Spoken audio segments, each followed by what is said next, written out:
Matapos ang mahigit 3 linggong pagmamanman ng mga operatiba ng Southern Police District sa dalawang hinihinalang high-value drug pushers sa isinagawang drug bust operation, ay matagumpay silang naaresto pasado 10:00 ng gabi nitong Miyerkules lang sa harap ng isang fast food chain sa Delpan Parking Lot, Barangay Singkamas, Makati City. Kinilala ang mga sospek na si alias Boss, 43 anyos, na siyang target sa nasabing operasyon, at si alias Harami, 35 anyos, kapwa residente ng Pandacan, Maynila.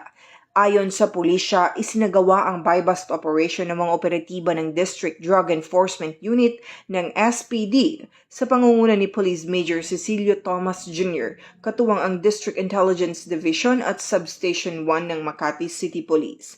Nakuha mula sa mga sospek ang tinatayang 500 grams ng hinihinalang shabu na may street drug price na humigit kumulang 3.4 milyong piso, kasama ang buy-bust money at iba pang ebidensya.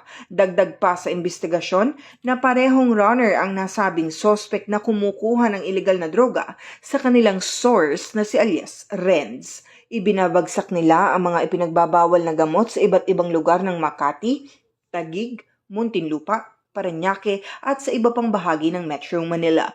Ang mga sospek ay kasalukuyang nasa kustudiya ng DDEU-SPD para sa kaukulang dokumento at pagsampa ng kaso laban sa kanila.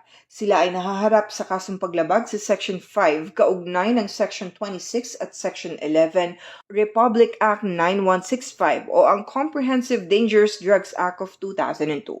Patuloy naman ang paalala ng pulisya sa publiko na makipagtulungan sa mga otoridad upang tuluyang masugpo ang ilegal na droga sa komunidad.